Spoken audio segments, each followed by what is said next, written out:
passada a gente fechou, vocês lembram? A questão do teorema. A gente ia fazer o teorema de Miller.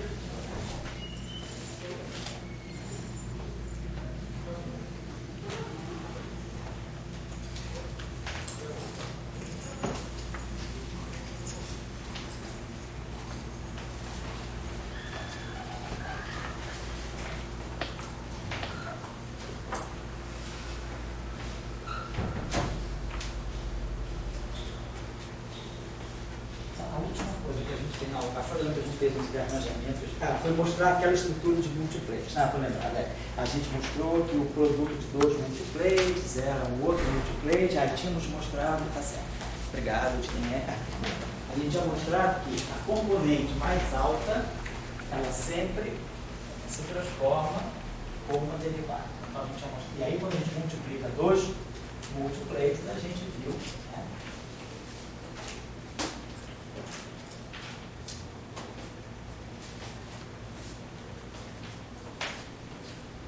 A gente tinha entendido o papel desse cara. Aí eu tinha dado um exemplo para vocês, que é o seguinte, no caso da simetria dos espaços temporais, né, a gente, só para relembrar aqui, quando a gente vai pegar só um casinho com parênteses, só para lembrar rapidamente. Né? Quando a gente pegava o Lagrangiano de um campo escalar complexo, vou fazer isso aqui só para vocês. Eu tinha até feito na aula passada, mas vou só recapitular para ficar mais próximo de nós. Se a gente fizer uma transformação de base, a gente está cansado de ver isso aqui. Então, se a gente fizer o delta L, então vai ser a variação desse termo aqui, menos I alfa. Estou pegando só a variação infinitesimal, delta phi é I alfa phi. Então aqui vamos ter menos I alfa, I alfa,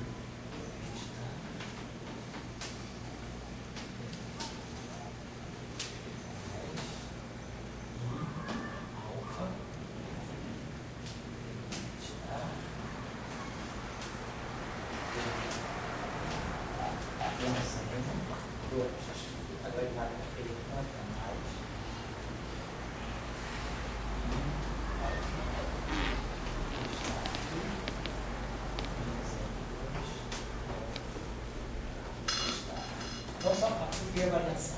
Aí a gente na aula passada, esse termo cancela esse termo cancela esse. Então tá legal, delta L é igual a zero.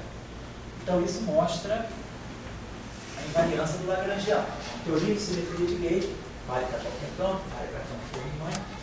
Se pegar o Lagrangiano direto vai ser a mesma coisa, a invariância do Lagrangiano é zero. A invariância do Lagrangiano é zero, o Lagrangiano é invariante. Aí a gente falou, podemos aproveitar esse resultado e fazer reescrever esse resultado de um outro modo.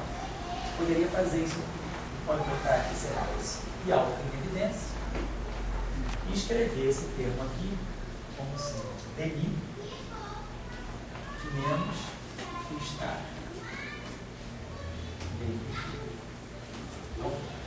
menos I alfa do I estar. E agora, claro, eu vou gerar o D'Alembertiano desse termo. Então, eu tenho que acrescentar mais alfa e estar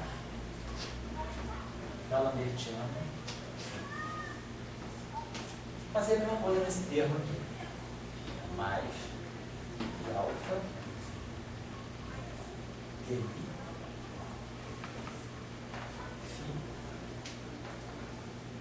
fi estar.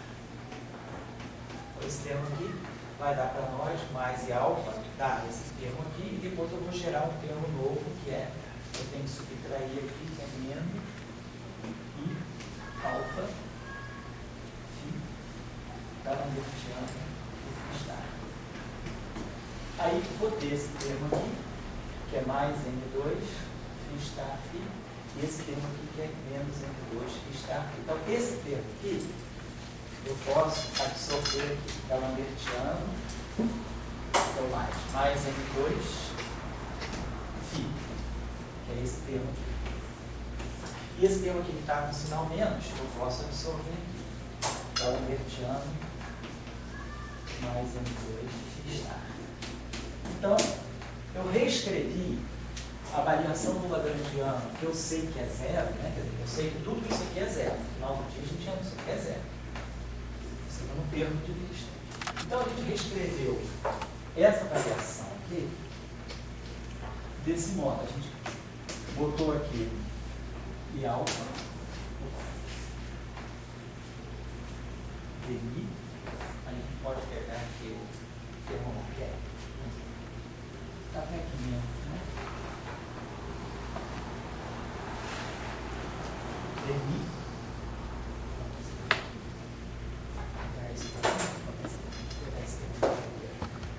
E alfa está mais. DI e está existir. E menos esse termo aqui, menos o estado.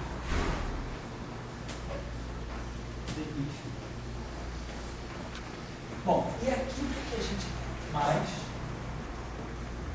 O que eu produzi aqui? Eu produzi a equação de movimento.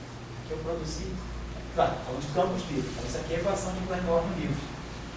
Isso aqui é a equação de Klein-Born livre. Então, aqui a gente tem mais field equations. Então, esse termo que vem aqui, ele é zero. On shell. O que significa ser zero on shell? As equações de campo são satisfeitas. Isso aqui tudo é igual a zero. Então, a invariância do lagrangiano me deu uma lei de conservação. Essa aqui, como nós bem sabemos, é a corrente de Noether de um campo escalar. Corrente, que é o J' de Noether. Então, da invariância do lagrangiano, a gente ganhou a conservação de uma corrente a menos de equações de campo. Tá aqui. Então, no fundo, o que eu fiz, né, eu preferi desconstruir um pouco o teorema de Noether, porque normalmente a gente já tem uma fórmula pronta do teorema de Noether. Aqui, né, normalmente, o que a gente fez no curso, a gente poderia ter feito formalmente desse modo. BL igual a DI,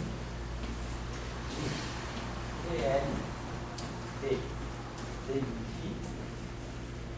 delta φ. Claro, isso para todos os campos, mas a mesma coisa para o φ estar. Conjugado complexo desse termo. Vai dar exatamente. Mas aqui, claro, já está embutido o uso das equações de campo.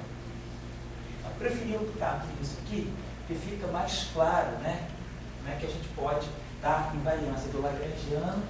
O resto, quer dizer, a gente tem sempre o teorema de Noether mais as equações de campo.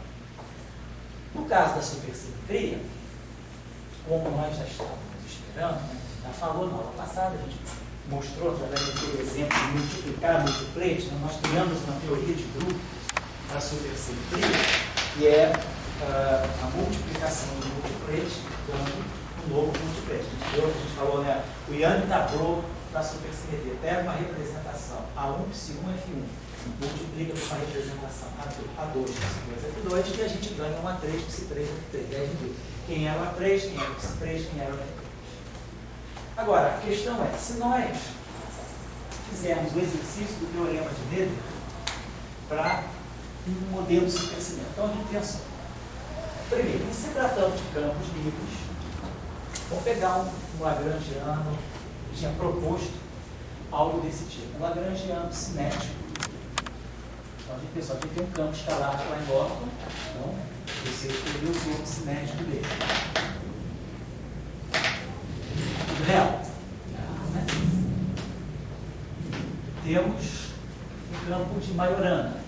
Então a gente sabe, o lagrangiano simétrico de Majorana é I sobre 2, psi barrado, DI, psi. E o nosso termo auxiliar, a única possibilidade de termo simétrico para ele é o meio de F2. Então a gente tem esse lagrangiano simétrico.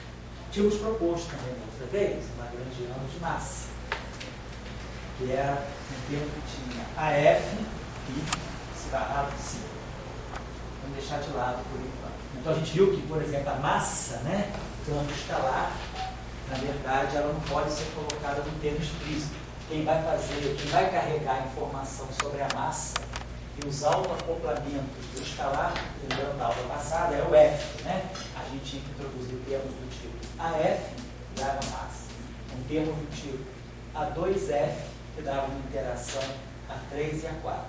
E um termo do tipo A3F, que dava uma interação A5 e A6. Então, os acoplamentos renormalizáveis são potências do escalar, né? Menor ou igual a 6, 3 dimensões. Qualquer teoria escalar com acoplamento até Φ6 é renormalizável em 3 dimensões. A gente conseguiria esses acoplamentos sempre acoplando o F à potência do campo escalar. FA dá o termo de massa, FA2 dá o termo Φ4 e FA3 dá o termo Φ6. Vamos trabalhar por enquanto só com termo cinético, quando tem campos livres, né, sem massa. Só para ter uma ideia de como a gente pode tirar uma invariância de supersimetria a partir do termo cinético. Então vamos lá. Se eu fizer então a variação de supersimetria, vou fazer a variação do SUS. Então tá, vai ficar 2 dLA dI do delta A. Então delta A é alfa, epsilon barra 2 alfa, epsilon barra dI, né? Porque o epsilon é constante, então o parâmetro de supersimetria global, então a derivada do A vai a derivada do delta A vai atuar aqui no. Aí agora a gente teria aqui esse termo, mais I sobre 2. Né? A gente pode aqui pensar de duas formas. A gente pode pensar, esse campo aqui é panorâmico. Ou na verdade, parar aqui, ou eu posso fazer a variação vezes, mais esse, vezes a variação desse. Só tirar o delta psi barrado lá. Né? Tem o delta psi barrado. Vou botar aqui para a gente conseguir ver.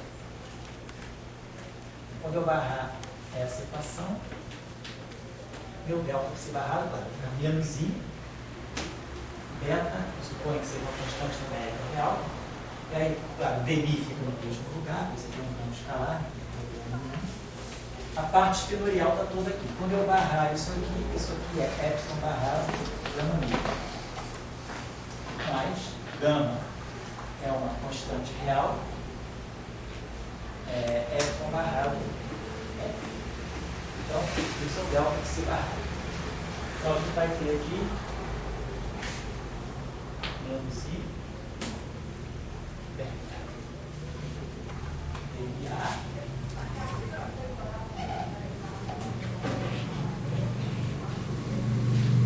epsilon barrado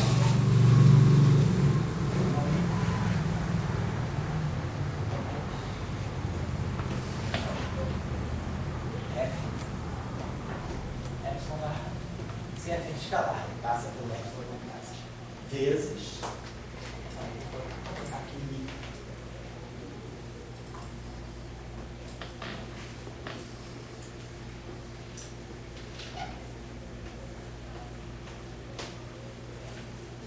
agora a variação do psi.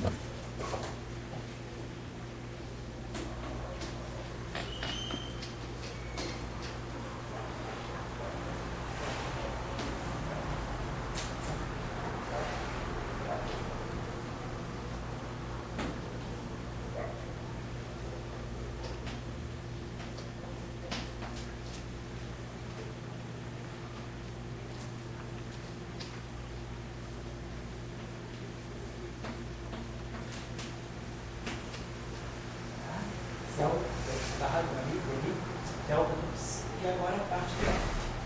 Mais F. Delta F. Então, delta F é. Delta F, no fundo, já é a derivada, né? Então, é assim aqui. A. Epsilon barrado.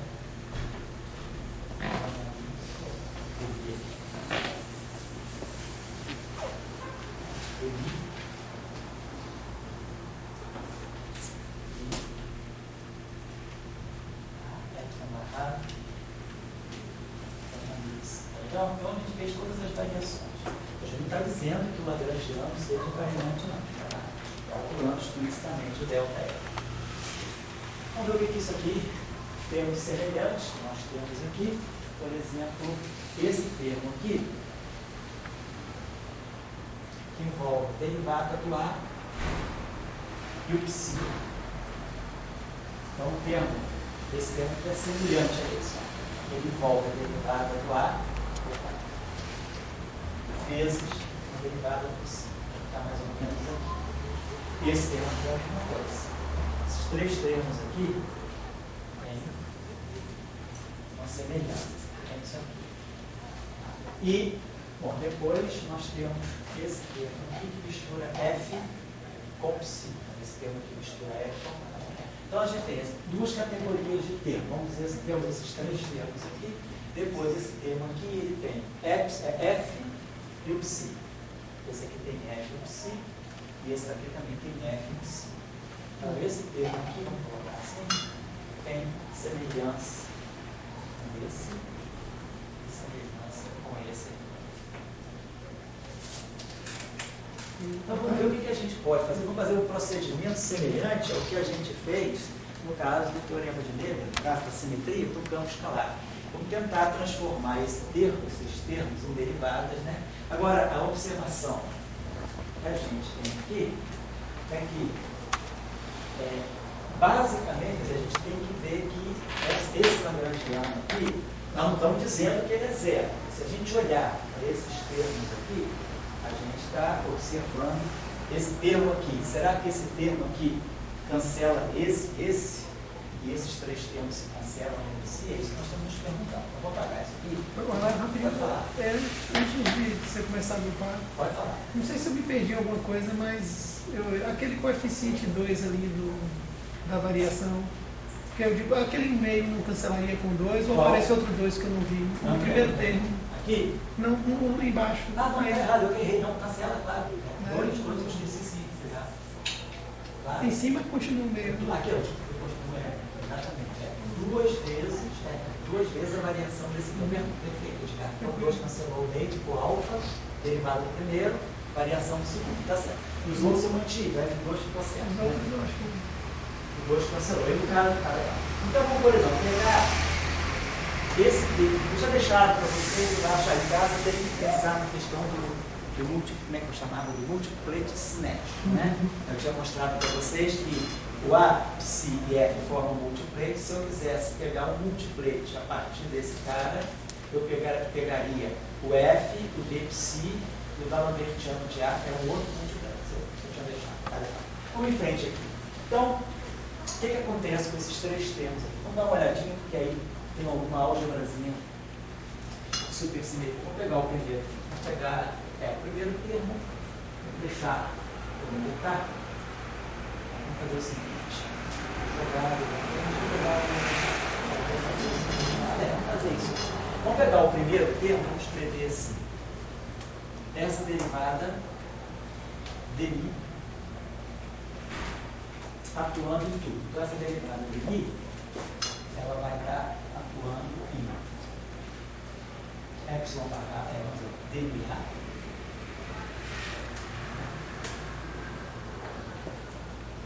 Epsilon barrado psi. Então, o que eu fiz aqui? Esse termo aqui é aquele, claro, um termo novo. Então eu peguei esse termo aqui, ele está automaticamente aqui. Mas aquela derivada produz um D'Alembertiano de A que não está aqui. Então eu tenho que subtrair aqui menos alfa D'Alembertiano de A. Esse termo aqui sai fora. Epsilon barrado. Então, vocês estão vendo, claro, eu estou produzindo aqui alguma coisa que está ligada à equação de movimento do Absolute Equation, né? Então, esse termo aqui, ele se organizou desse modo aqui. Vamos pegar esse termo aqui, que é vezes isso tudo, só vamos escrever ele aqui para não ter erro. Então, aquele terceiro, o segundo termo é 1 menos I da 1. Então, vai ficar meio de beta. Aí nós temos, deixa eu só escrever aqui, DNA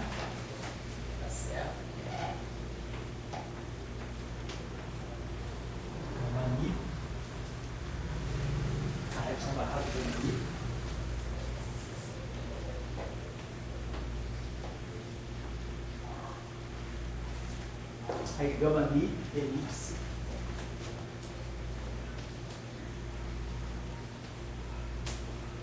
Esse é o primeiro termo que sai daí. Vamos pegar logo de baixo, a gente colocar esses termos um frente ao outro. Quem que sai daí é o I sobre 2 dá menos meio. Aí fica se barrado.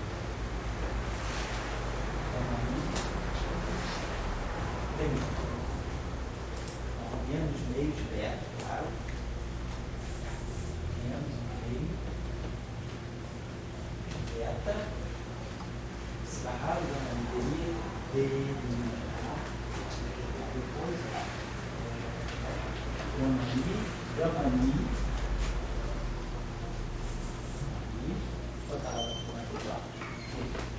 mi, gama mi, epsilon.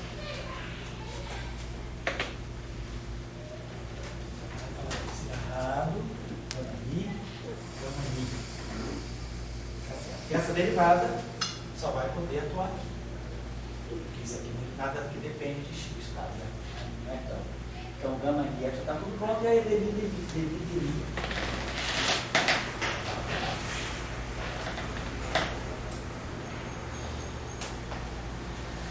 Como é que a coisa fica, né? Então, o que eu posso fazer aqui? Esse termo aqui, claro que já está mais ou menos claro para nós, mas isso aqui é simétrico, mini. Então, aqui só vai servir a combinação simétrica. Mas a combinação simétrica é o meio do anticomutador. Então, isso aqui vai dar métrica. Então, isso aqui vai dar o eta mini, e aqui vai produzir um D'Alembertiano de A. Só para a gente ter uma ideia. Esse termo já está aqui. Aqui, o que nós temos aqui? Esse termo aqui já não é tão esse termo que vai dar uma parte antissimétrica. O que eu posso fazer aqui para melhorar essa situação? Eu poderia colocar essa derivada, gerar uma derivada do todo e depois produzir um termo daquele tipo. Então, esse termo aqui eu posso fazer, eu poderia reproduzir ele da seguinte maneira. Ele pode ser escrito assim, o meio de beta. Aí vamos dizer que a gente possa botar o DI aqui, né? Botar isso aqui, DI de A, epsilon barrado,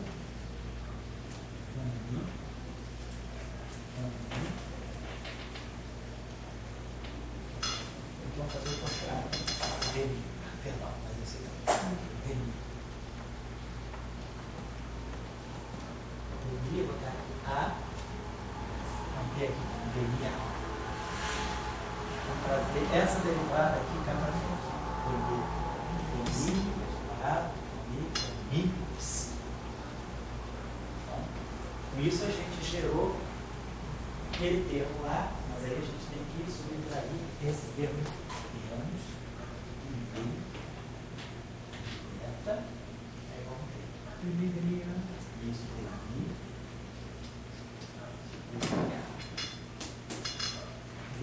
epsilon barrado,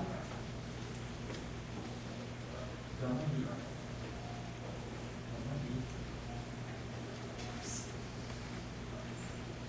Então esse aqui é esse termo aqui.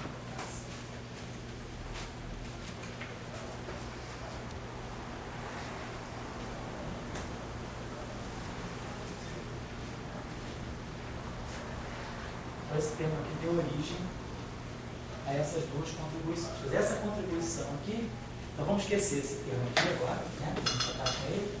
E aí a gente ficou com esse, menos esse, menos esse. Quer dizer, como isso aqui, esses dois termos na verdade não são iguais. Por quê?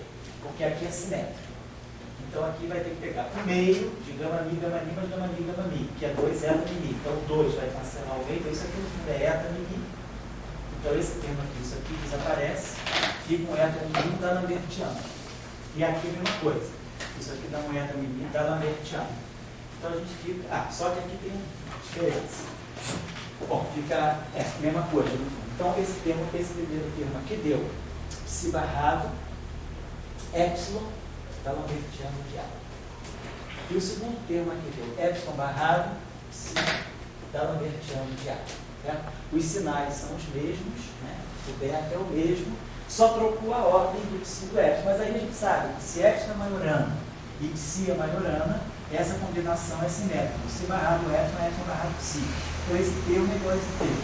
Então, o que a gente pode fazer é esquecer esse termo e botar aqui o fator 2. Tirar o fator 2 aqui. Então, e aí, claro, esse termo aqui virou isso aqui. Menos beta, box A, epsilon barrado psi.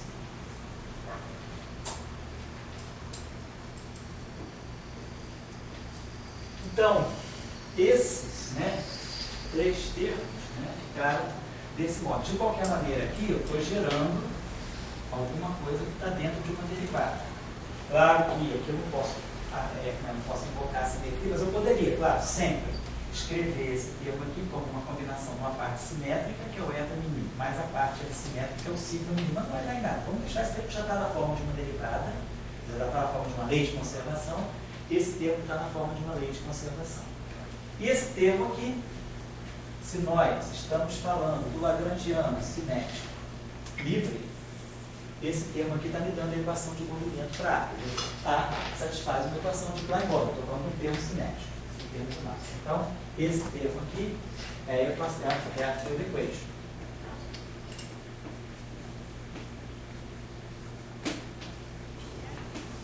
Então, o que a gente está vendo é que esse termo, eles se somam. Então, a gente pode colocar isso aqui assim.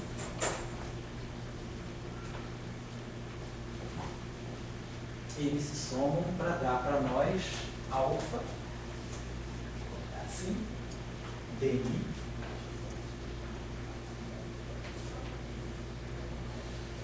de epsilon barrado, psi, DH, que é o primeiro termo, e depois o termo que vai ser mais beta sobre 2.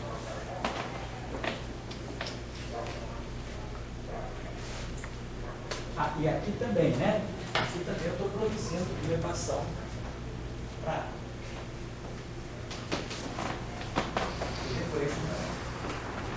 Então, só sobrou esse terminho aqui, mais as equações de campo. Esse termo aqui que é mais beta sobre 2 LA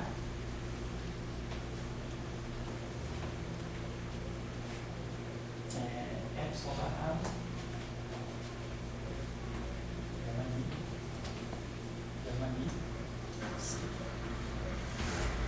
Você dividir por alfa?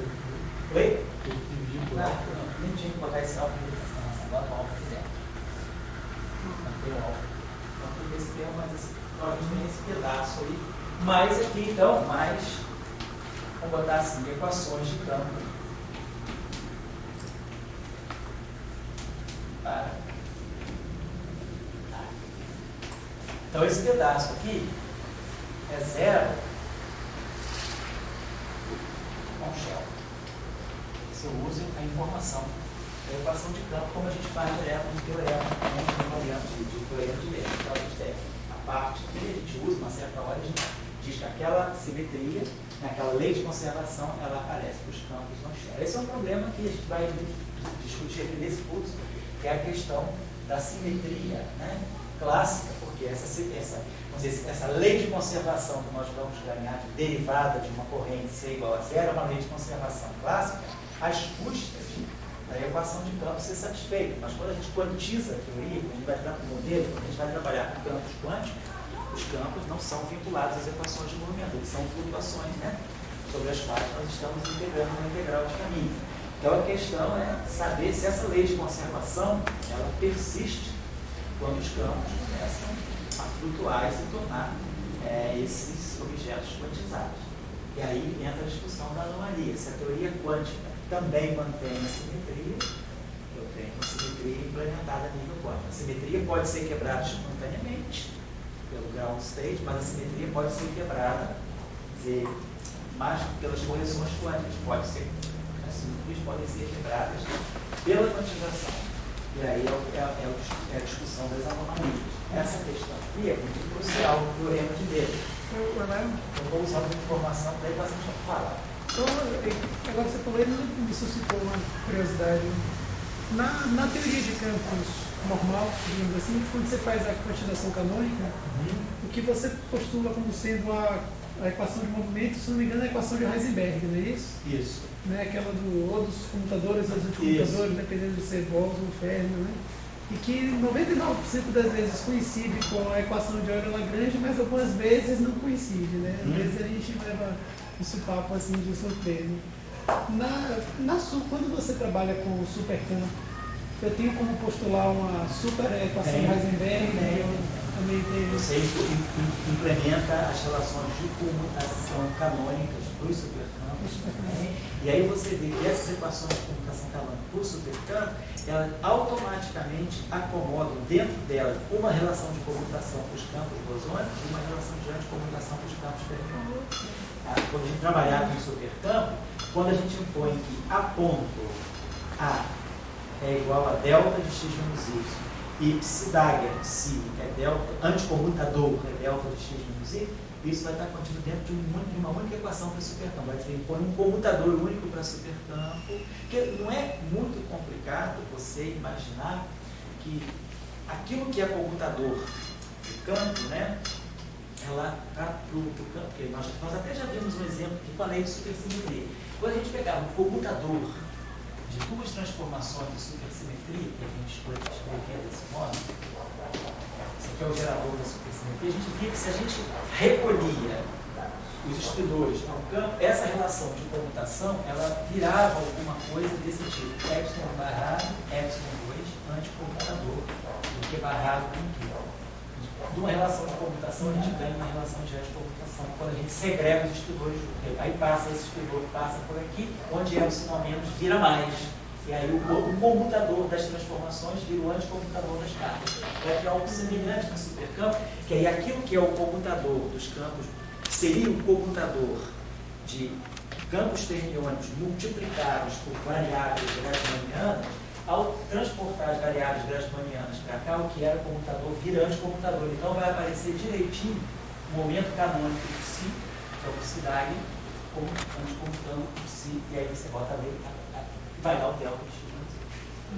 Então a gente vai ver, quando a gente introduzir o conceito de superespaço e supercampo, que a conexão spin-estatística ela é automaticamente possível dentro do supercampo. Só uma última pergunta, que a gente vai ficando curioso aqui. Pensando aí em termos de quantização canônica, na teoria usual, você postula tudo e você, digamos assim, você usando o quadro de Heisenberg, você descreve toda a teoria livre. Quando você coloca as interações, tem 1 milhão de alternativas, mas digamos assim, uma que, para fazer conta, não é nem um pouco prática, mas para entender os conceitos eu acho bem interessante, é você, digamos assim, usar o quadro de Dirac e depois você obter a expansão de Dyson-Schwinger. Aí você faz toda a teoria perturbativa, aí aparecem os diagramas. Depois o pessoal usa a integral de trajetória, faz funcionar o gerador e tal, mas você fica pensando no caminho de Dirac mesmo. Para supersimetria eu também faço um análogo no superespaço. Salange-Tracigi. Salange-Tracigi, quando eles introduziram o conceito de superespaço e supercampo, eles também já pensaram na questão da teoria de perturbação para você, que depois acaba tudo confluindo para os gráficos de Feynman. Fica tudo análogo. Então você tem a chamada super regra de Feynman, os super Feynman rules, os super Feynman graphs também. Você vai ter todo um dispositivo de calcular gráficos de Feynman para supercampo. E aí, um gráfico de Feynman em supercampo, ele incorpora vários gráficos de Feynman, de bósons com Fermi. Esses gráficos de Feynman usuais, eles estão todos somados dentro de um único supercampo, dentro de alguns poucos com supercampos. Eu não sei se eu vou ter tempo muito de falar, mas eu posso pelo menos dar uma aula, tipo uma aula seminário, sobre o que são as super regras de Feynman, o que são os super gráficos de Feynman. É algo, no momento que você introduz supercampo e superespaço, a coisa flui naturalmente. Essa foi a grande sacação, a grande sacada do Salange-Tracigi foi transpor esse cálculo todo para o superespaço. Aí tudo fica. É interessante, cara, como está tudo ali dentro. Aí quando você pega um supergráfico, você tem uma técnica que você chama técnica de projeção, você projeta ele, você vê todos os gráficos de Feynman saindo daí de dentro. Está tudo ali dentro guardadinho. É muito sistemático. assim é muito inteligente. Né? A ideia de supercampo é muito inteligente. Beleza. E agora eu vou pegar o último termo. Então, nós vimos que nós já tivemos um derivado. Então, esse termo aqui não está me dizendo que o lagrangiano é invariante. Está me dizendo que o lagrangiano, ele assume a forma de... A variação do lagrangiano é uma derivada total. E aí, claro, se eu pegar, pensar na ação, eu posso até imaginar que a ação é invariante. Por enquanto, agora vamos pegar um outro termo. Claro que não vai ter como cancelar esse, porque o outro termo tem F de si. Esse termo não tem F. Então, esse termo será aqui. Então, a gente já está vendo que esse termo, ele desmantela a invariância do lagrangiano. Agora, vamos pegar o termo com F. Então, são esses três termos marcados aqui. É o termo que tem I sobre 2,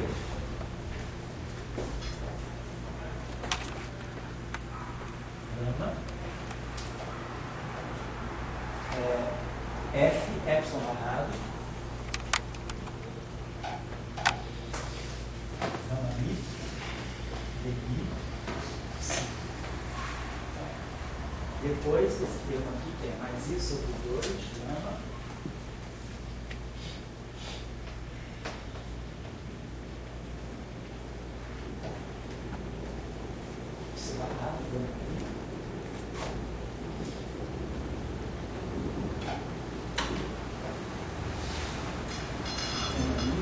aí o DI só pode atuar no F.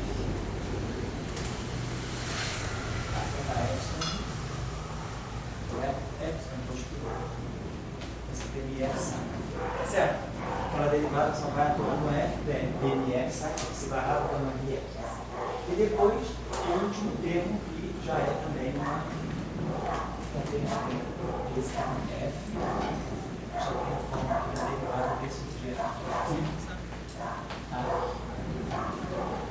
Epsilon barrado.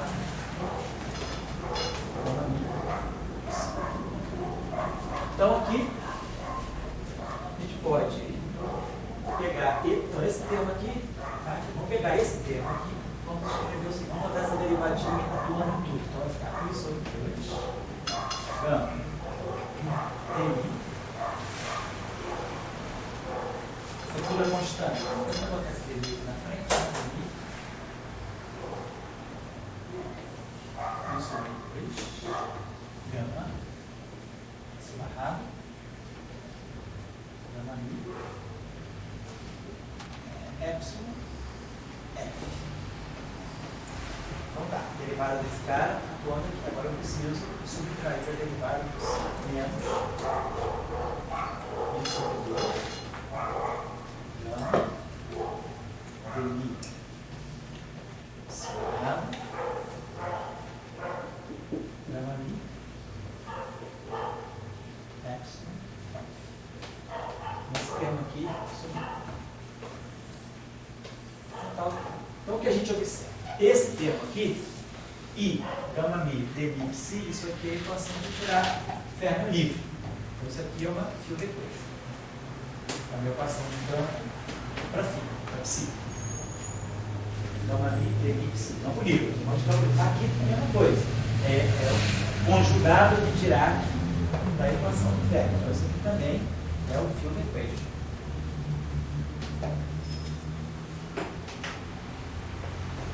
Então, esse termo aqui se anula com o shell.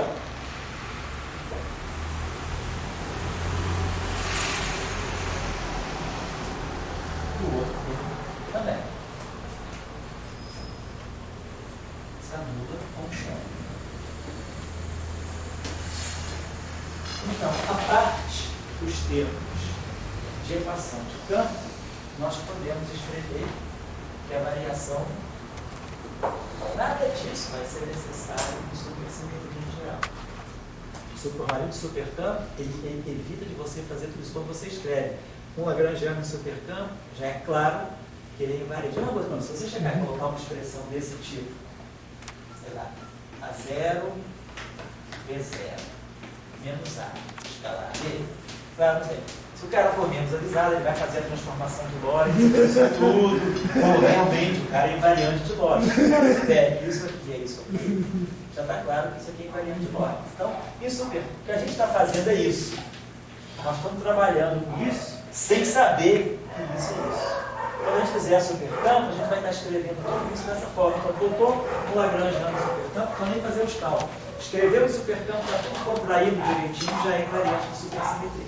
Então, eu estou só com vocês, eu não estou fazendo isso para vocês perceberem um pouco maior a força da simetria antes de passar por um formalismo mais dentro, mais acomodante, que é uma coisa supercampo. Toda a nossa argumentação aqui foi em cima da simetria, o que significa colocar essa simetria, misturar término com bóson. Aí vimos alguns aspectos que não eram triviais, né? Vamos pegar agora esse termo que ficou sobrando lá. Então ali sobrou um único termo, que é DI. DI sobre 2. Gama. Se barrado. Gama mi, epsilon, f. Então pode até escrever de uma outra forma. Epsilon barrado, posso botar um menos, pode botar tudo epsilon barrado. Vou botar aqui menos i sobre 2. Como essa combinação é antissimétrica, na troca se correta, isso aqui é só para poder fatorar com epsilon barrado na corrente de tudo. Aqui, a gente ainda pode chamar a atenção para um fato, né? Que, por exemplo, essa derivada, ela está batendo no gama ni. Mas eu não posso usar a equação de campo pelo si, porque eu tenho esse gama mi atrapalhando aqui. Né? Eu poderia sim, se quiser usar a equação de campo, eu poderia usar que isso aqui é menos gama mi, e aí ficaria di gama ni da equação de campos, e aqui daria menos, daria o anticomputador. E aí esse anticomputador produziria aqui um epsilon barrado e essa derivada. Esse termo aqui, se eu quiser duas coisas que eu quero colocar aqui, considerando as equações de campo, por exemplo, E é zero, a equação de campo para E é zero. Então, se eu considerar um shell, esse termo que já é último, ele já é zero no shell, por causa do F.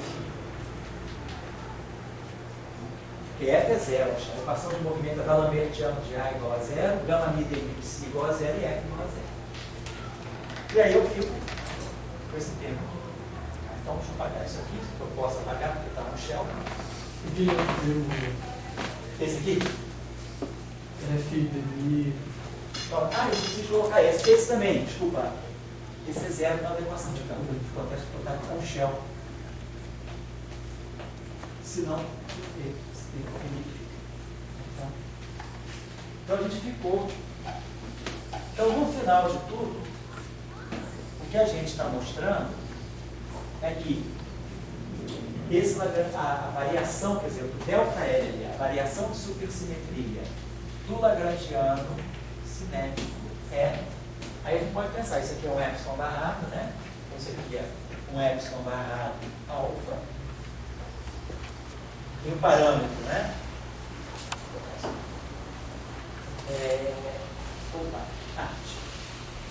A gente aqui teria que fazer, vamos fazer o seguinte, botar esse, vamos melhorar aqui, pagar isso aqui. Vamos melhorar isso aqui aí. Vou pegar esse termo aqui, a gente já pode fazer uma arrumaçãozinha aqui para poder a coisa ficar mais resumida.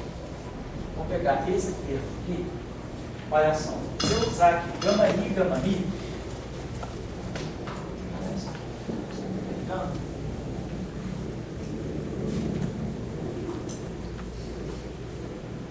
eu não assisto as aulas gravadas, mas quem assiste, eu acho que o quadro cheio prejudica, né? Quando você está. Então vamos apagar aqui do quadro ficar limpo.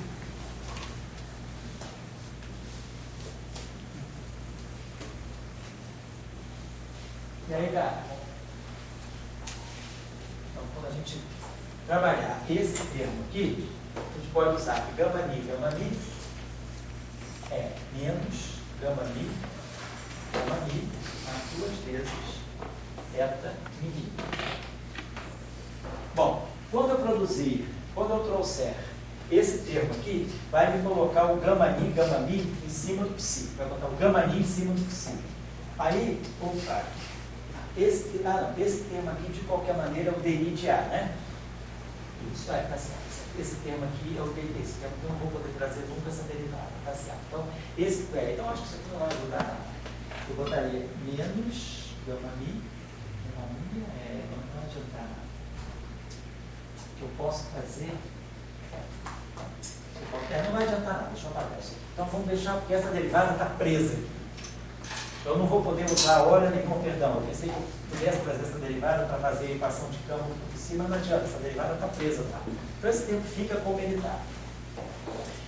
Aqui só uma observação. Então isso aqui é o delta L cinético. Delta, variação do lagrangiano cinético. Está vendo? Dá uma derivada total.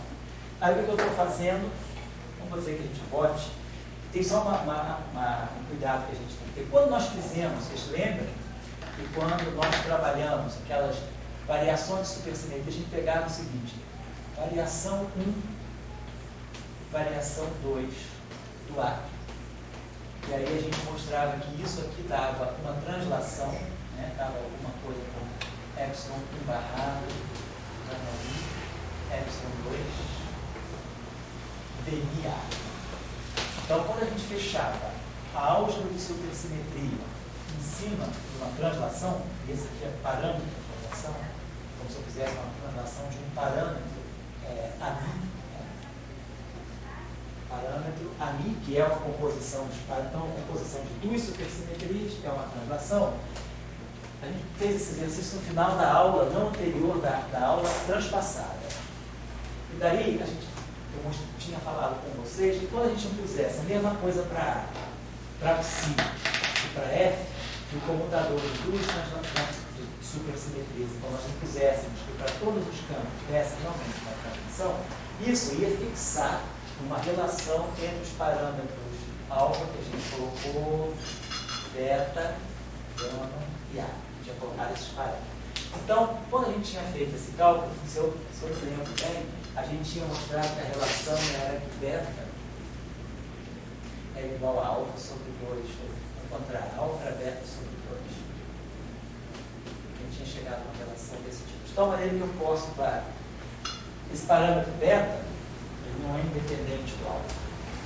Eu posso escrever beta em função de alfa ou alfa em função de beta. Tinha uma relação desse tipo, o alfa é igual a beta. Deve ser se eu pagar isso aqui. Então, nós já guardávamos uma relação que beta era alguma coisa como parâmetro alfa. Eu não lembro muito bem o fator. Então, o que a gente pode fazer? Como eu tenho muito fator aqui, a gente tem esse fator aéreo, simplesmente. E nós temos aqui epsilon barrado, que eu posso botar aqui, epsilon barrado, componente alfa, que é o distribuidor, dmi, atuando aqui nesse objeto, que vai ser epsilon barrado alfa, então isso aqui vai ser dma psi alfa. E esse segundo termo aqui, que vai dar mais, depois mais um meio, só lembrar qual é a relação entre o termo e alfa. E aí aqui nós temos epsilon barrado alfa saiu, então nós vamos ter aqui um dmi. Aí aqui nós vamos ter gama mi, normalmente alfa. Ou seja, a gente mostra que a variação do lagrangiano é alfa, epsilon barrado, dmi, que é aqui o j mi. Então é isso aqui que está mostrando, né, que no final de tudo nós temos um lagrangiano que não é invariante, mas que é a variação de uma corrente. Então nós já usamos as equações de campo, né, para mostrar que a ação aqui é invariante. Então nós só teríamos invariância da supersimetria, quem é invariante de supersimetria é a ação.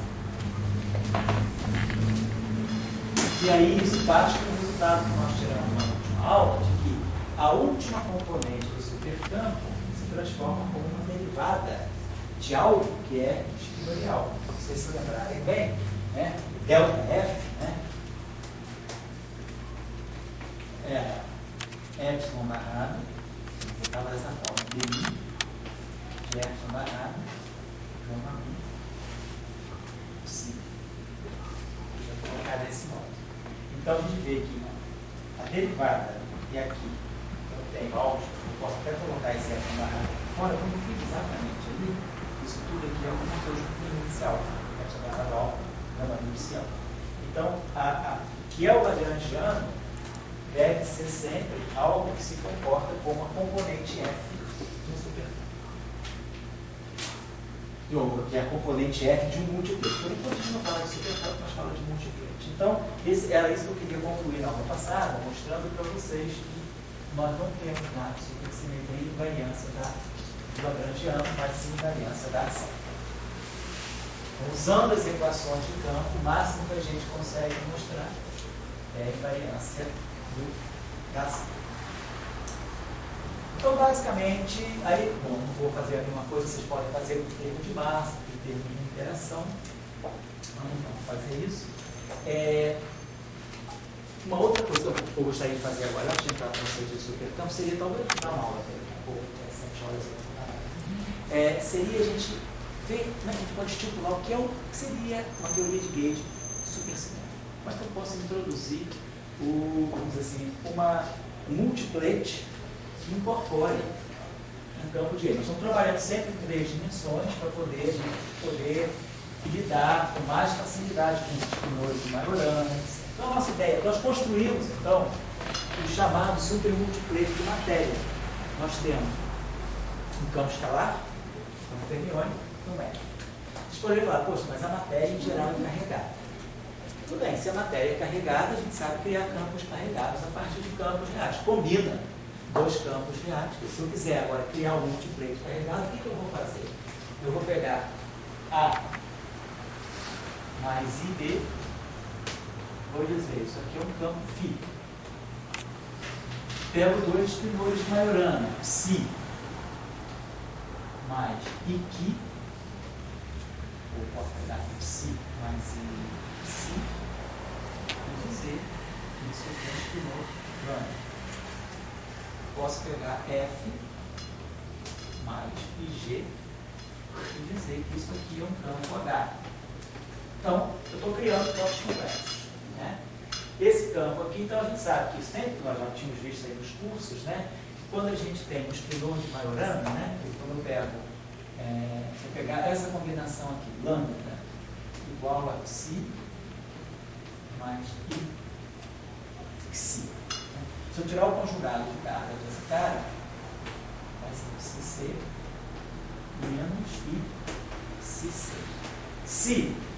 Se Ψ for em Majorana, então esse carinha aqui é Ψ menos IC. Então vocês estão lembrados que quando a gente tem espinores, né, no mundo espinorial, o conjugado do carro do espinor, né, ele faz o papel do conjugado complexo. Os espinores de Majorana fazem papel de parte real e parte imaginária. Se vocês se lembrarem bem, né, quem é, nesse caso aqui, quem é Ψ? Ψ é lambda mais lambda C sobre 2. E Ψ é lambda menos lambda C sobre 2i. Então a gente viu que a gente pode sempre construir a partir de um espinor de Dirac, um espinor que não é autoconjugado de carga, quer dizer, que se C, lambda C é diferente de lambda, então esse espinor não é autoconjugado de carga, não é um espinor de Majorana. Então, a partir de um espinor de Dirac, se eu tomar essa combinação, eu formo um espinor de Majorana. E se eu tomar essa combinação, eu formo outro espinor de Majorana. Então, os espinores de Majorana são, no fundo, a parte real e a parte imaginária dos espinores de Dirac. Então, se eu combino, então, na verdade, o que eu estou fazendo? Eu estou combinando 2 multiplates. Eu estou pegando esse multiplate A e Ψ. E somando com o outro multiplate A e Ψ. G. Claro, se eu souber a transformação de supersimetria do A que eu sei. Então eu sei que delta A é epsilon barrado Ψ. Sei que delta B é epsilon barrado Ψ. Então, claro, delta de A mais IB é epsilon barrado Ψ mais IC, ou seja, epsilon barrado lambda. Eu formo, então a gente pode, o que eu estou querendo dizer com isso? Essa composição aqui me forma os supermultiplates, né? Multiplate de matéria carregada agora. Agora eu tenho campos complexos, em cima desses campos complexos eu posso impor uma transformação de fases, eu posso impor transformação de gauge. Então, eu posso, a partir desses campos, desses super multiplates reais, fazer combinações complexas deles e formar aqui um super multiplate de matéria carregada. Então é só fazer isso dessa maneira simples, né? Lembrando que essa composição de dois estudores não é um estudor de Dirac. Então esse cara aqui é um estudor de Dirac. Então, se a gente for construir, digamos assim, aqui de supersimétrica em 3 dimensões, eu vou precisar de matéria carregada. Eu vou precisar, sobretudo, de férmions carregados para escrever elétron positivo. Então, eu já sei que eu vou poder pegar uma composição dos dois multiplates. Então, aquele multiplate que eu dei para vocês é o multiplate mínimo. Ele é completamente real e é o multiplate mínimo de supersimetria. A partir dele, agora, eu posso ter multiplates complexos. Certo? É isso que eu estou querendo chamar a atenção. Então, não vou mais nos preocupar quando eu digo que a gente tem um setor de matéria. Na verdade, a gente tem um setor de matéria porque a gente pode compor esses multiplates reais como multiplates complexos e aí eu posso descrever matéria carregada. Agora a questão seria, como é que a gente pode acomodar o campo de gauge? Então agora a questão é construção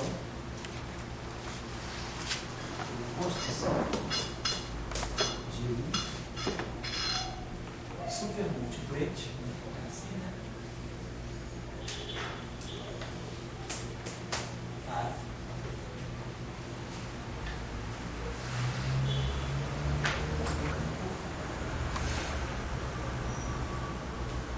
Vetorial.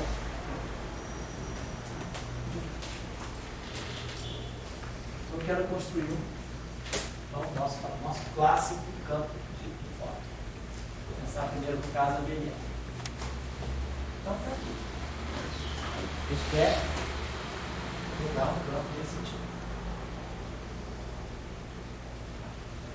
Então, a gente imagina, meu parâmetro de supersimetria continua sendo esse, é um parâmetro fermiônico. Então, eu sei que a transformação de supersimetria do meu campo de gauge, o que eu posso esperar? Ela deve ser algo.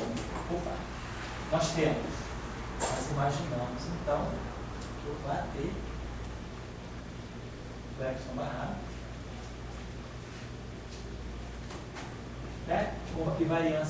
Covariância do AB, eu vou botar aqui o gama mi e vamos colocar aqui um lambda. Que não é aquele lambda que eu defini ele, não. Então esse cara aqui é um maiorano, não é carregado não.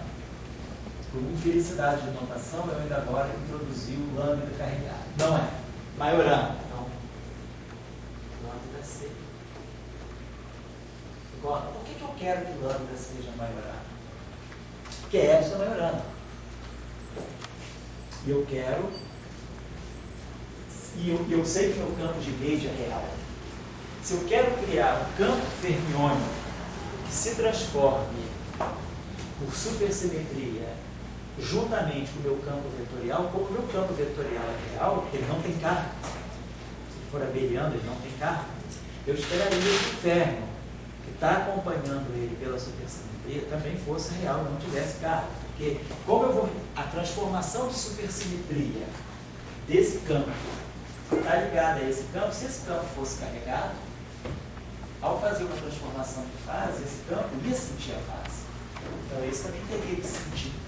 Como esse figura é maiorano, então, com essa argumentação simples, a gente fala, então, o parceiro do campo vetorial, os gauge, nesse caso, o campo abeliano, vamos pensar que o campo abeliano é mais simples, porque ser não abeliano é fácil de generalizar, eu vou esperar que o parceiro fermiônico do meu campo de gauge também seja um férmio de maiorano. Da mesma forma, como nós fizemos outra vez, nós tínhamos um escalar e imaginamos a maneira mais simples desse escalar se aplicar como férmio. Então, esse cara aqui é real, esse cara aqui é um parâmetro maiorano, então vamos pensar esse campo. Como esse cara aqui é real, não tem carga, esse cara aqui deveria ser real, esse cara também não tem carga, ele é maiorano, então sobra para esse cara aqui uma única chance dele ser real, então ele é maiorano. Então a gente fazia isso, depois a gente ia pensar na transformação desse sinal. Então nós sabemos que ao fazer o multiplate de de supersimetria para o campo vetorial, eu já entendi por essa argumentação simples, considerar a carga, esse campo deveria ser um campo de Majorana. Então, o campo fermiônico parceiro do fóton, que a gente vai chamar de fotino, é esse férmio neutro, esse férmio de Majorana. Aí aqui, aquelas duas discussões que nós tivemos nas outras vezes, quando nós montamos as transformações de supersimetria. Esse cara aqui é real. Se eu tirar, então, o conjugado complexo desse cara, como isso aqui é um bilinear fermiônico, o conjugado complexo dele é igual ao barrado dele, tirar o barrado do tirar. Então isso aqui dá lambda barrado, gama mi barrado, que é o gama mi epsilon. Mas agora, centros de nois de Majorana, isso aqui é menos epsilon barrado, gama mi lambda. Então, por conjugação complexa, esse cara é puramente imaginário. Então, para fazer com que o AMI mantenha, né, se o AMI é real, a sua variação também tem que ser real, eu coloco aqui então, essa deve ser a transformação de supersimetria mais simples que eu vou propor no meu campo de Gauge. Parâmetro de supersimetria epsilon e lambda, campo parceiro supersimétrico de Spinor de Majorana. Vamos ver as dimensões. Quando a gente escreve, né, o lagrangiano de Maxwell em 3 dimensões, lagrangiano F2, real ao quadrado. Massa terceira. Massa terceira, massa ao quadrado. Sobra para A ao quadrado a dimensão de massa. Então A tem dimensão de massa meio. Em 3 dimensões, o campo vetorial, tal qual o campo de Poisson, o escalar real, o escalar físico, ele tem dimensão de massa meio. A dimensão canônica é massa a meio. Nós já sabíamos que o parâmetro da supersimetria, né, delta A, epsilon barrado psi. Esse cara tem dimensão de massa a meio. Esse cara tem dimensão de massa. Esse cara tem dimensão de massa menos meio. Então, o parâmetro de supersimetria é um férmio constante, mas com dimensão canônica de massa menos meio. Então, o único jeito é o lambda de dimensão de massa, tal qual o psi. Essa é a dimensão canônica dos campos fermiônicos em 3 dimensões. Então, em 3D, um campo fermiônico físico, ele deve ter dimensão de massa. Em 4D, dimensão de massa a 3 meios. Então, a gente já sabe a dimensão do lambda. Por que isso é importante? Porque eu quero agora escrever a transformação do lambda em função da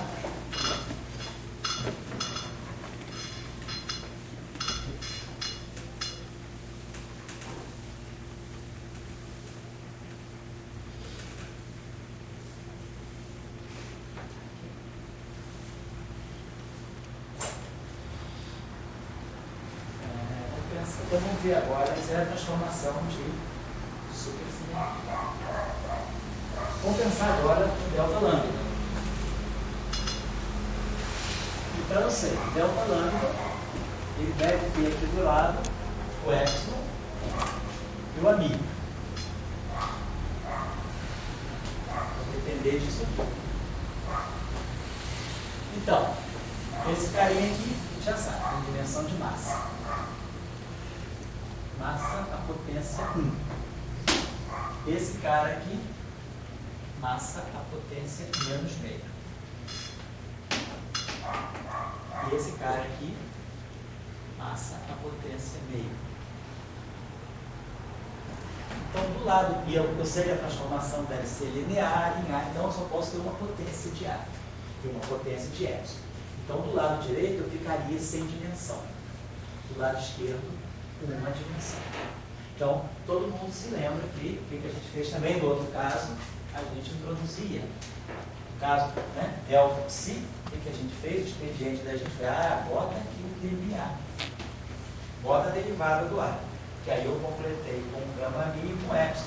Resolvemos o problema. Massa menos meio, massa meio, massa, massa. Mesma coisa aqui. Tem o AMI, que é o que faz o papel do escalar. Então, aqui agora no múltiplo de Gauge, veja o quê? Na variação do férmio eu tenho o escalar, aí na variação do férmio eu tenho o campo de Gauge, que é o parceiro dele. Bom, sim, se eu acerto, então já vi que eu tenho que colocar uma derivada. O que está faltando aqui? derivada. E aí sim, ela tem dimensão de massa. E aí a gente resolve o problema dimensional. Bom,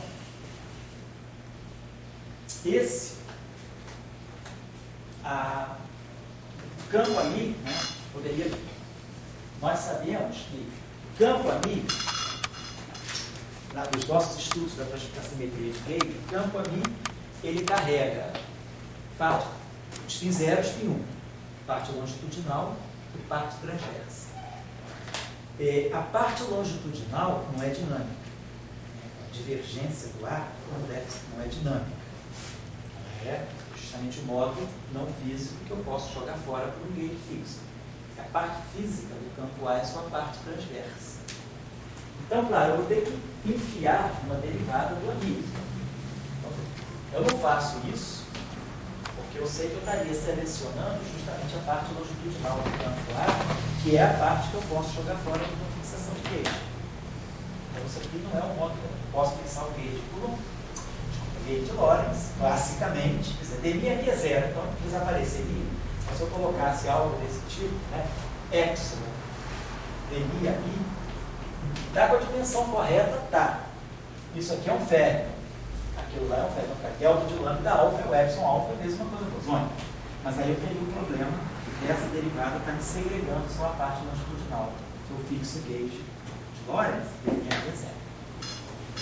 Então, eu tenho que pegar uma derivada que não me deu o gauge logo. Eu deveria pegar o dmi do ani. Mas aí a gente sabe. Dmi do ani eu decomponho uma parte simétrica e uma parte assimétrica. A parte simétrica é a parte que contém traço. Portanto, é a parte que tem a zero. Então, por argumentação de teoria de gages, eu sei que a parte física daqui independe do gauge. É a parte dmi aqui, tudo indica. Então, já que eu tenho que tirar a derivada do A, eu pegaria o F de mim. Então, a proposta, baseada em argumentação de que a parte transversa, que é o F de mim, que é a parte física do campo de gauge, então eu proponho uma lei desse tipo, que algo que pudesse ser. Eu vou precisar do F mini. Então, esse F mini, no caso, o múltiplo de matéria, vai estar fazendo o papel daquele dmi do A. O que a gente fazia quando tinha o dmi do A aqui? Contraía uma matriz gama para poder fazer um escalar de Lorentz, tirar o índice mil. O índice mil desaparece de cena e bota o férmio aqui. Então, essa transformação aqui era o delta psi. Eu vou me inspirar nela. A derivada do campo de gauge que eu vou colocar aqui, eu vou colocar aqui o F mini, porque isso aqui é efetivamente a parte transversa, portanto é a parte física invariante de gauge do campo de gauge. Bom, para desaparecer isso aqui, no mundo das matrizes da álgebra de Clifford, o que eu tenho aqui é um comutador. A gente pode usar aqui aquele famoso sigma mini. A gente já vai escrever o comutador de duas matrizes gama. E aqui eu coloco o epsilon. Então, isso aqui é um ferro, isso aqui é uma matriz toroidal, isso aqui. Então, na verdade, isso aqui estaria me dando. Eu poderia ler algo como desse tipo. Delta do lambda da alfa é F mini. Isso aqui é uma matriz no mundo fermiônico, sigma mini, alfa delta, F delta. Então, de fato, tem uma lei espinorial certinho. Vamos dizer, para nós, né, isso aqui é dmi a mi menos dmi a mi, vamos usar aquela notação, vamos dizer que gama mi é um meio do comutador.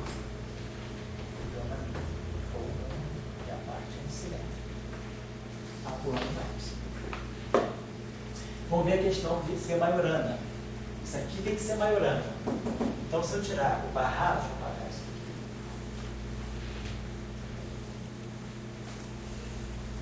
Se nós tirarmos o conjugado de carga, então, do lado tem teste para ser maiorana. Delta lambda C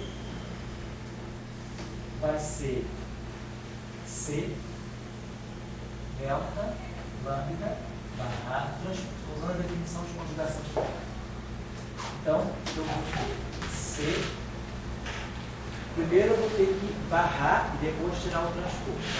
vai ficar epsilon barrado, sigma mini barrado. Tá?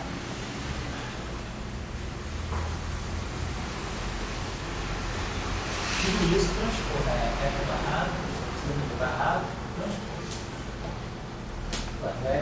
F mini, só barrei. Barrei essa equação e tirei o transposto. Barrar essa equação significa pegar os complexos conjugados. F mini é real, não tem problema. Então, quando eu barro, fica epsilon barrado, sigma mini barrado, transposto. Multiplicado por sigma. Vamos ver quem é sigma mini barrado. Sigma mini é o meio de gama mini. Gama mini, menos gama mini. Então, esse é o sigma mini. Esse é o sigma barrado vai ser o meio gama mini, menos gama mini. Então, sigma mini barrado é menos sigma mini. E aparece um sinal menos.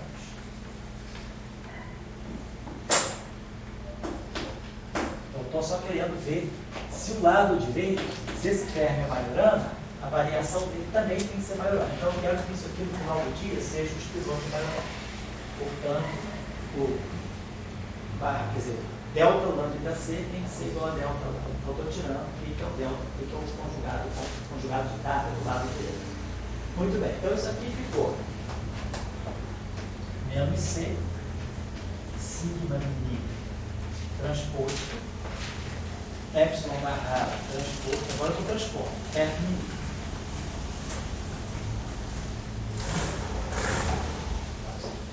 Então, sigma mini transposto é meio de gama mi transposto, gama mi transposto, menos gama mi transposto, gama mi transposto. Isso é o sigma mini transposto. Então eu tenho C.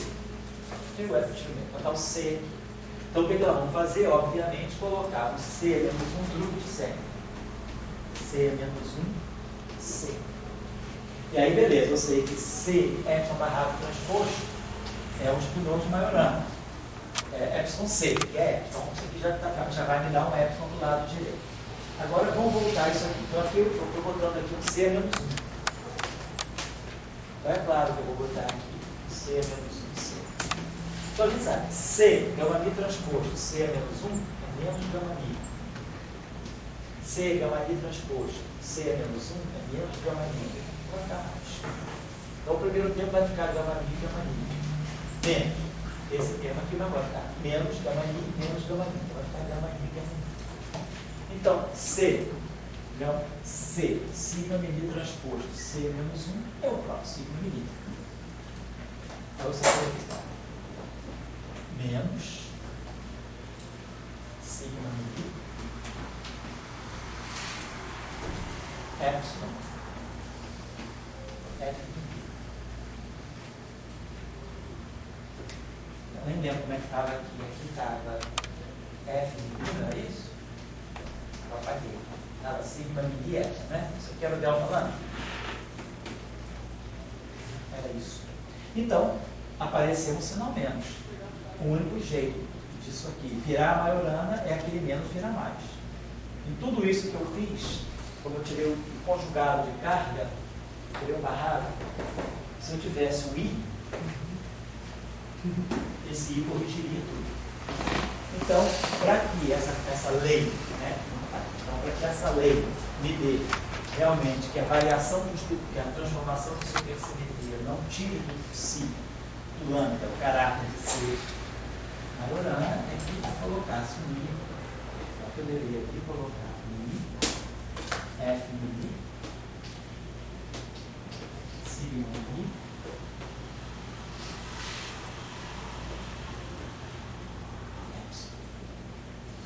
muito bem.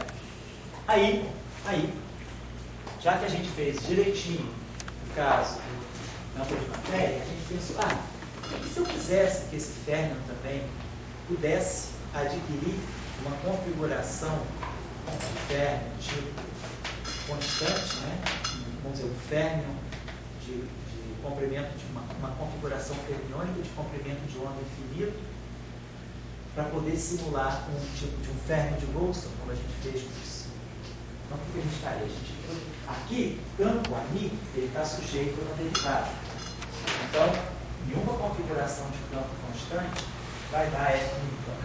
O que a gente fez no caso do psi? A gente introduzia o epsilon multiplicado por um campo escalar, que depois nós interpretamos como campo auxiliar. Então, pode colocar aqui um campo escalar real, que vai fazer exatamente, se eu colocar aqui um campo escalar real, esse campo, sendo escalar, portanto não sujeito a derivada, ele pode vir a ter uma configuração de vácuo constante. E aí, se esse campo aqui tiver uma configuração de vácuo constante, se eu fizer uma excitação a partir do vácuo, eu gero uma transformação de supersimetria. Então, da mesma forma como nós simulamos o fermo de Wilson, quisemos introduzir a transformação de supersimetria do psi, um campo novo que eu posso agregar para poder formar um escalar de Wilson, um fermo de Wilson, aqui eu posso fazer a mesma coisa. Então, só que nós introduzimos agora um campo escalar com uma dimensão diferente. O campo escalar deveria ter dimensão de massa a meio. Esse campo aqui, como lambda tem dimensão 1, e esse eco tem dimensão menos meio, esse cara aqui tem dimensão de massa a meio. Exatamente como F. Então, no multiplete de gate, nós estamos encontrando um paralelo completo. O campo bosônico, que era o escalar A, aqui vira o campo de gate AMI. O campo fermiônico, que era a matéria fermiônica, ela aqui vira o lambda, que é um fermo de Majorana. E aquele campo escalar F, ele ganha uma contrapartida desse multiplete, que é o D. Então, claro, agora o que fica faltando para nós é um delta D. E D, então, é um campo escalar real. E ele, claro, por que D tem que ser real? Porque se isso aqui é Majorana, e eu quero que isso aqui seja Majorana, o D não pode ter parte complexa. O delta lambda C não seria igual ao delta lambda. Então, eu estaria. Esse cara tem dimensão de massa 3 meios. Do lado direito tem que figurar um epsilon e um lambda. Esse cara é menos meio. Esse cara é 1. Então, sobra do lado direito uma dimensão meio, que eu tenho que completar para 3 meios. O único jeito de eu completar essa dimensão para 3 meios é se eu colocar aqui uma derivada. Então, vamos ver. Fica bastante claro. Eu poderia pensar exatamente como o delta F, ele ficou, a parte I, ele ficou epsilon barrado, gama mi, d mi psi, partir de dimensão, aqui eu vou ter que fazer uma coisa, eu vou ter que procurar algo que seja epsilon barrado, gama mi, d mi,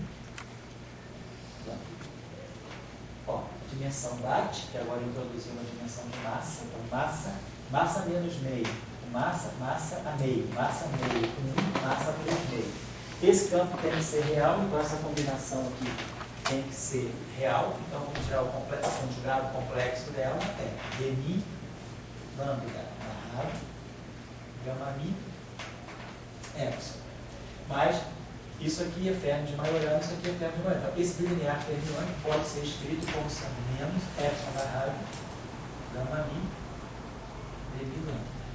Então eu ganho um sinal menos. Então tem que botar um i aqui para manter a realidade do D. Se esse cara é Majorana e esse cara é Majorana, o único jeito do D ser real é colocar um i aqui. Até eu falo que tinha um i aqui. Bom, e aí, claro, a gente tem uma liberdade de colocar parâmetros aí. Então, meu historinho, eu posso colocar aqui, sei lá, um parâmetro alfa, não é complicado. Aqui eu posso colocar um parâmetro delta. Aqui eu posso colocar um parâmetro gama. E aqui eu coloco um parâmetro alfa. E também eu vou fixar pelas transformações de supersimetria. Não vou nem deixar, não vou nem fazer aqueles exercícios. Fizeram todo o exercício novo. Calcular o computador de 2 supersimetrias em cima do A, em cima do lambda, em cima do D, tem que dar uma translação. Isso já está claro, isso já está fixado, porque no setor de matéria, nós vimos que o computador de 2 transformações de supersimetria é uma translação. Então, isso tem que ser trazido para cá. E aí a gente consegue fixar esses parâmetros. Bom, então a gente conseguiu fechar o multiplane de gauge. Então a gente entendeu, opa, se eu quiser fazer uma teoria de gauge supersimétrica, o multiplane de gauge deveria ser positivo. Esses três campos. E aí a gente pode propor, quem é o lagrangiano cinético? Eu vou querer ver que esse lagrangiano aqui não é invariante, mas que ele varia como uma derivada total. Então vocês podem fazer o mesmo exercício que eu fiz na aula passada, pegar um multiplane de gauge, multiplicar por outro multiplane de gauge e ver que o produto de um multiplane de gauge por outro multiplane de gauge vai dar um terceiro, onde o AMI é tanto, em função dos dois primeiros. Vou fazer esse na aula passada. E aí, claro, o lagrangiano cinético eu vou propor aí é pensar que esse campo AMI deve descrever o campo de fora. O campo lambda é um fermion físico, então é um lagrangiano cinético típico de Majorana. E o campo D, da mesma forma que o campo S, ele só vai poder contribuir com o termo cinético. Então, esse deve ser o lagrangiano cinético do chamado multiplane de gauge. Lambda, então, ele é escalar, ele é fermiônico e neutro. Então, ele é invariante de gauge. Lambda, se eu fizer uma transformação de gauge, então, esse cara, então a gente vai ter que o campo AMI, a transformação de gauge do campo AMI mais dmi-alfa. O lambda é invariante de gauge, então no caso é dmi-alfa, e o D é invariante de gauge. Então, o fotino e o campo auxiliar, que são parceiros do campo do fóton, no multiplane de supersimetria, são dois campos invariantes de gauge. Então, esse cara é neutro, ele é real, e esse cara é neutro. Esse cara aqui é real, não é neutro, quer dizer, não é neutro nesse sentido, ele não é invariante de gauge, mas claro, ele não tem a carga eletromagnética. Então, a gente espera que isso aí seja um lagrangiano cinético. E aí agora, claro, se a gente propagar isso aqui, o que a gente vai pensar em fazer é acoplar minimamente esse multiplane ou multiplane de matéria. Suponhamos então agora que nós partamos de um multiplane de matéria complexo. Nós vamos pegar agora, vamos dizer assim, um super multiplane carregado para a matéria.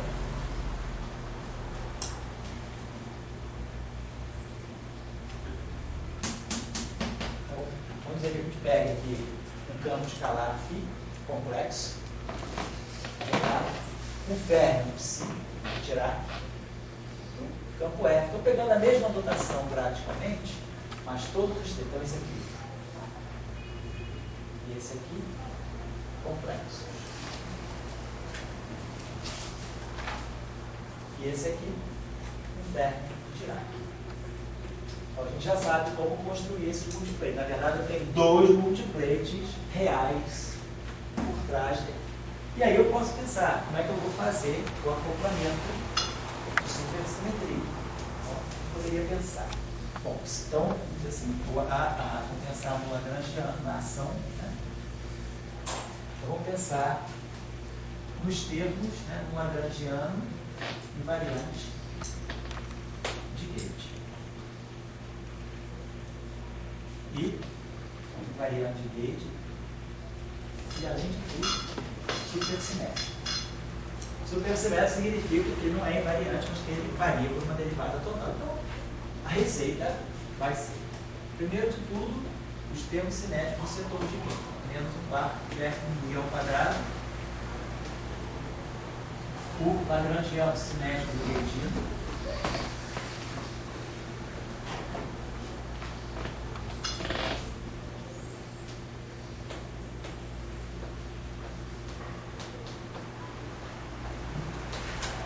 Vamos agora para o setor de matéria. Só que agora no setor de matéria, a matéria vai ser acoplada minimamente ao setor de gauge. Campo φ mais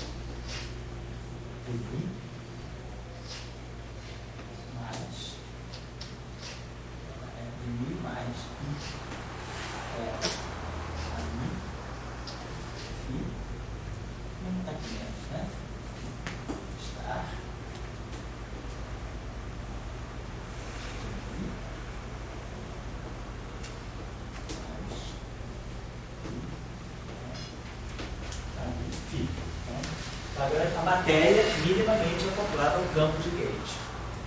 O férmion carregado de Dirac agora, minimamente acoplado ao campo de gate. Então, mais psi barrado e gama mi.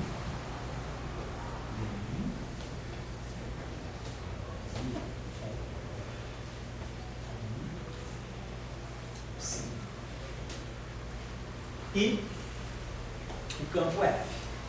O campo F não tem derivado, ele é complexo. Então, aquilo que seria o termo cinético, aquilo que era o termo cinético dele, meio de F2, vai passar a ser F star F. Um campo complexo. Então, basicamente, a gente escreveu o setor de matéria carregada acoplada minimamente ao campo de gate. O gateino, o lambda, né, que é o parceiro do ar, ele não pode entrar aqui, ele não pode entrar na derivada covariante. Claro, a derivada covariante tem que ter o índice. Mas aonde é que vão estar então os acoplamentos de gate, do gateino? O gateino ele tem que estar nos acoplamentos de gate. Então, da mesma forma que nós temos aqui, né, então, por exemplo, o psi. Então, o psi tem esse acoplamento aqui, psi barrado, gama mi, psi, a mi. Como é que eu poderia ver os acoplamentos, por exemplo, do gateino? Então, e a mesma coisa para o φ. Como é que o lambda vai se acoplar, então, com o setor de matéria? Então, a gente poderia pensar o seguinte: isso aqui que eu tenho que pensar, né, seria quem vai fazer o papel do anel é o lambda. Então, eu poderia ter alguma coisa desse tipo. Psi barrado, para vocês terem uma ideia.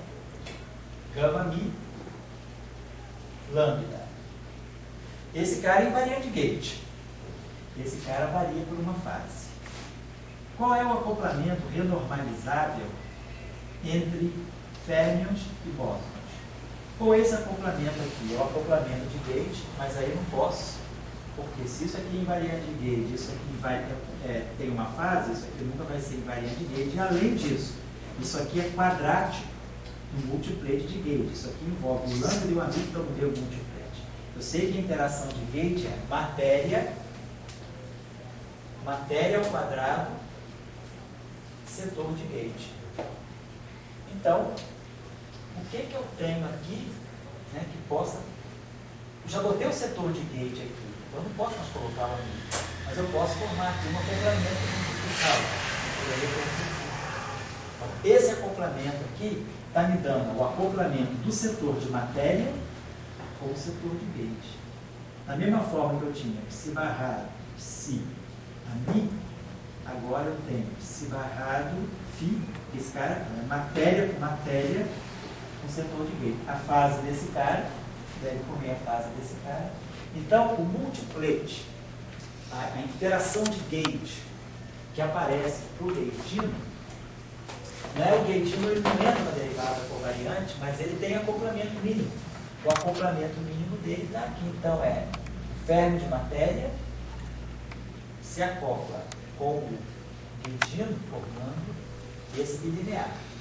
E aí, isso aqui é invariante de gate. Então, isso aqui não vê simetria de gate, isso vê uma fase. Então, a fase só pode vir do setor de matéria, que a matéria não é carregada, ela não é invariante de gate. Então, mas o único jeito de eu ter uma interação normalizada é ter que buscar. Então, a gente já introduziu aqui a matéria carregada e interação no campo de gate. A gente agora vai poder introduzir aqui algo desse tipo. É psi barrado, gama mi, lambda, φ. Claro, mais o complexo quantidade dele é lambda barrado, gama mi, psi, φ está. Isso aqui está me dando matéria carregada, campo de gate. Então, o gateino, ele entra para substituir o ami no acoplamento mínimo. Mas aí, o ami, ele acopla férmion com férmion. E o gateino, ele acopla férmion com escalar. Então, isso aqui é a corrente de matéria se se acoplando com o frotinho. Está claro para vocês? A composição? Então, eu poderia ter essa interação de gauge, né, do gaugeinho, e poderia, agora, poderia pensar, eu não coloquei massa ainda, não vamos dizer que a gente coloque massa, não vamos nos preocupar com isso, a gente está querendo só ver a forma das interações. E aí, como é que o escalar poderia se acoplar? O escalar se acopla com o campo de gauge dessa forma, tem aquela derivada ali, né, daquele acoplamento mínimo, aquele termo cinético, a gente tem o famoso acoplamento dmi, phi estar, vezes phi, menos phi estar, dmi, phi, mi é a mi, que é o acoplamento, né, da corrente de matéria com o campo de gauge, temos aquele acoplamento que é phi estar, e a mi é mi. Esse acoplamento que vem aqui. Então, a pergunta é agora, como é que eu veria esse acoplamento aqui no setor? Como é que o fotino, né, iria entrar nessa interação? A gente deveria ter uma interação agora, né, da mesma forma como a corrente fermiônica, se barrado, gama-mi, psi, se acopla com o campo de gauge e a corrente bosônica carregada se acopla com o campo de gauge. Desse modo, a gente depois teve o análogo desse termo para o fotino, que é o psi barrado, gama-mi, lambda e o φ. Esse cara aqui substituiu o lambda, são do verbo multiplicate, e esse cara aqui substituiu o psi, são do verbo multiplicate. Então, eu deveria ter algo parecido. Escalar. Então, a gente sabe que eu poderia ter escalar. Nós já vimos isso. Esse escalar aqui, o jeito, o φ, ele pode se acoplar. Nós temos que ter alguma coisa dupla, dupla no campo de matéria. Da mesma forma que aqui nós temos que se barrar gama-mi psi. E isso aqui vira se barrar φ, então esse campo aqui dá o φ, poderia pensar, então, um desses campos aqui tem que dar origem ao se barrar, então, eu teria alguma coisa. Então, essa interação de gauge aqui, vamos colocar assim, essa interação de gauge, ela já está atendendo aos dois setores, ela já está lhe dando o acoplamento mínimo do setor de matéria. Então, quando eu introduzir essa interação de gauge, essa realmente é uma interação que já mistura o φ e o psi. Então, a interação de gauge com o fotino vai ser realmente essa aqui. Aqui, uma interação desse tipo, eu não poderia colocar essa interação aqui, ó, φ estar, aqui, essa interação, quando eu coloco aqui o E2, se vocês lembrarem pelas dimensões canônicas, isso aqui, ó, é massa meio, massa meio, massa meio, massa meio. Isso aqui dá massa ao quadrado. E2 tem dimensão de massa. E, de fato, a constante de acoplamento de gauge em 3 dimensões tem dimensão de massa meio. A interação de gauge em 3 dimensões ela é super renormalizada. Ela não tem dimensão de massa. Agora, se eu colocasse alguma coisa do tipo φ estar, né? Poderia pensar em colocar aqui lambda barrado, lambda, alguma coisa desse tipo. Então esse cara aqui é 1, 2, esse cara aqui é 3. Mas aí eu não teria como colocar a constante de acoplamento de gauge aqui, porque ela tem que ser a mesma.